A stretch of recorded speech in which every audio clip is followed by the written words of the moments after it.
It has been a busy week for executives at ESPN. Week started off with people like myself complaining about the oversaturation of college bowl games. Outside of the NCAA, ESPN is predominantly responsible for this because they broadcast most of these bowl games. I mean, these bowl games in college football, they're not about the players, they're not about the fans. Games are being played in front of empty stadiums. Some of these bowls are pulling six-figure ratings. Hell, most of these bowl names are unrecognizable. I mean, have you ever heard of the Detroit Bowl? What about the Fenway Bowl or the Arizona Bowl? What's next? The Guatemala Bowl, featuring two teams attempting to cross the southern border? They even had a military bowl featuring two teams that have absolutely nothing to do with the military. College football has been exploited so ESPN can make money, billions of dollars. Following all of that negative publicity was Aaron Rodgers on the Pat McAfee show making a joke about someone who claims to be a comedian, Jim Kimmel. Once that fake outrage subsided, we get to Friday afternoon. Pat McAfee, he unleashes a tirade on one of his bosses at ESPN. The entire weekend, executives at ESPN, they have been trying to put out the ass fires. They are releasing statements about Aaron Rodgers. They're releasing statements about Pat McAfee. They're pretending like Norby Williamson really cares about the Pat McAfee show. Now, of course, very, very few people are biting into this shit sandwich because very few people trust ESPN. The point is, though, it has been a traumatic week for the worldwide leader in woke. Scandal after scandal. There's been a lot of negative publicity, a lot of negativity. You would think that ESPN would counteract that negativity with some positivity. You would think that executives at ESPN would borrow a strategy from Hill Clinton and use something positive as a diversion. I believe Hill used to call it a pivot. For example, when Hillary Clinton was asked about those confidential emails on her personal email account, she would utilize the pivot to dodge the question.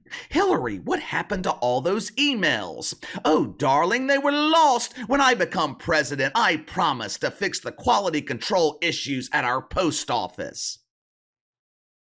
Over the weekend, Team USA competed in the IIHF World Championships, World Junior Championships. Now, when I initially heard about this, it reminded me of the movie The Mighty Ducks. Guys, remember that movie? I thought it was a classic. Remember in the second film, they were competing in I think it was the Junior Goodwill Games? This group of American prepubescent boys defeated a group of grown men from Iceland in the championship game. Some of those dudes from Iceland were so big they looked like two men or Chris Christie. Their goalie was none other than the Lizzo, and it was difficult to score a goal because the net was filled with so much body positivity. Now, I don't know much about hockey. My knowledge is damn sure limited when it comes to junior hockey. But that's what I pictured the World Junior Championships being, just like the Junior Goodwill Games in the movie The Mighty Ducks. Instead of competing against Iceland this weekend, this group of young men from America, they were competing against Sweden. Friday afternoon, it's America versus Sweden for the gold medal. Not only did this group of young American men defeat Sweden for the gold medal, they kicked their ass. But winning the gold medal, that was secondary to what happened next. They hold the ceremony where the gold medals were handed out to the players. After that, the national anthem was played for those in attendance, along with everyone watching on television. Now, here in America, we have become accustomed to the national anthem being completely ignored by athletes. If it's not being ignored, it's being disrespected by people like Megan Rapinoe, who I'm sure was just dreaming that she could be a part of this team of boys. She could teach them the basics like kneeling for the national anthem. Instead of these young men continuing the tradition that was started by Colleen Kaepernick and Meg Rapinoe, they decided to revitalize a tradition that deacons at Woke United Methodist call antiquated and racist. Now, before I show you this clip, I want to give you a fair warning. I know regular viewers of my channel, you guys have become accustomed to the legendary singing voice of yours truly. Now, these young men, their singing voices, they're just not as good as mine, but that doesn't matter. It's the thought that counts. Watch for yourself.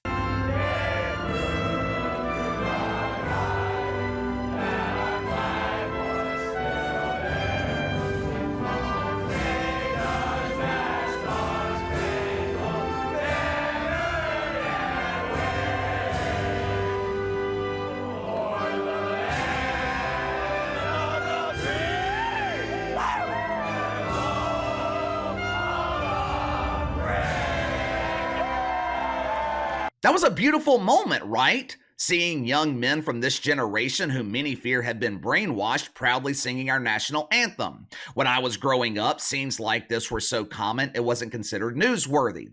Today, seeing something like this has become so rare it causes people to take notice. Now, this is a great story, right? Something positive in a week filled with negativity. America wins the gold medal, and these young men make the country proud by singing the national anthem. I think most people would consider this a true representation of America. There were no Gwen Berries wearing berry-colored lipstick pouting while the national anthem was being played. I didn't see Eileen Gu, someone who I think was born in America but chose to compete with China. I didn't see any of these young men inspired by Leah Thomas and choosing to compete against young women. These kids represented America well, just like Michael Jordan, Charles Barkley, Magic Johnson all represented America well in the 90s. And just like LeBron James and Dwayne Wade, Kobe Bryant represented America well on the Redeem team in 2008. So let me ask you something. How come ESPN, along with a lot of the mainstream media, how come they are ignoring this story?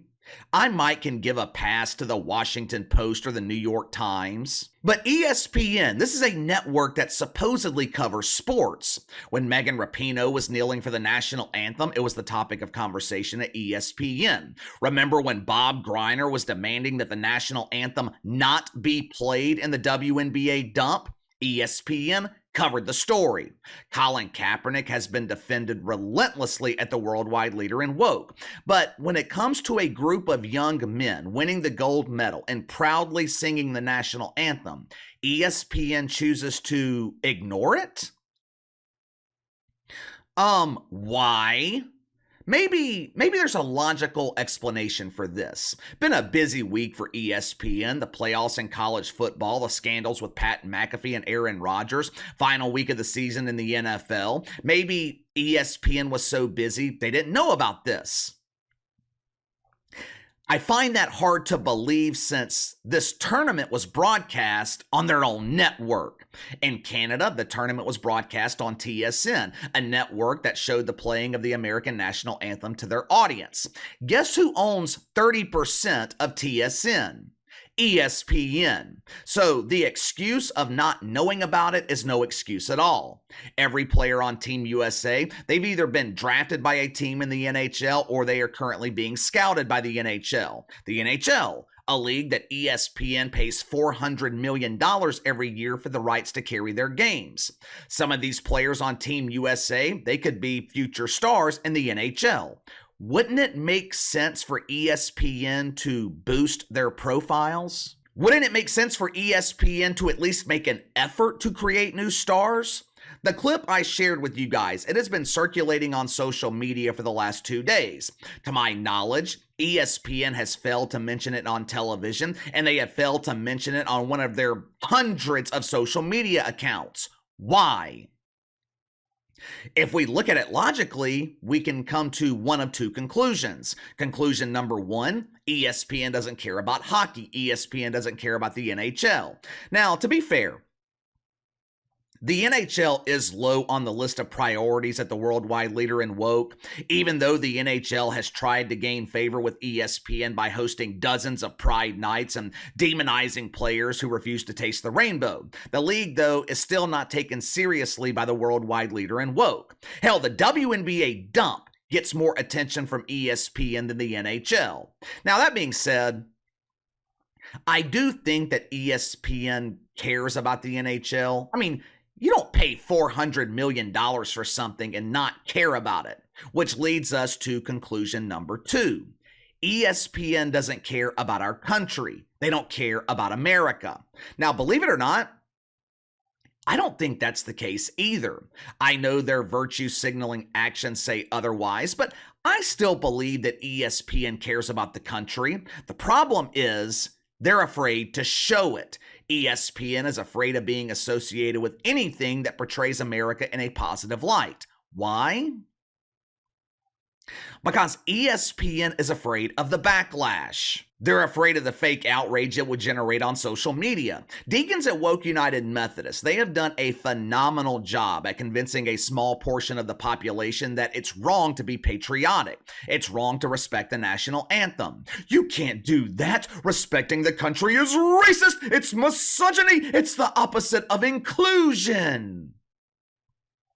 For 2 days, people like Carly Lloyd, Sage Steele, they have been calling attention to this. For 2 days, ESPN has been criticized for ignoring the story. And for 2 days, ESPN has exercised their right to remain silent. I wonder why. Some people were upset with me yesterday because I had the audacity to tell the truth about Pat McAfee's TV ratings. I said Pat McAfee doesn't fit at ESPN. This is an example of what I'm talking about. Pat McAfee, he is a patriotic dude. He's proud of his country. And he's working at a network that either feels the opposite or they're afraid to show it. It is pathetic that a sports network in Canada has no problem showing this clip, while the largest sports network in America is afraid to do so. Good for these kids, though, and credit to their parents for raising them right. All right, I got to get out of here. This is probably going to be the only video for today. I got a funeral I got to go to this afternoon. I don't know if I'm going to have time to get another video uploaded today. If I don't, we will finally be back to our regular schedule on tomorrow. In the meantime, though, let me know your thoughts on this. Young men from Team USA win the gold medal, proudly sing the national anthem. ESPN, along with many in the mainstream media, completely ignore it. Let me know what you think. Sound off in the comments below. Like, subscribe, share the video. I appreciate your support. Best way to contact me is by email at btlkc84@gmail.com, KC_BTL84 on Twitter. I'll see you guys tomorrow.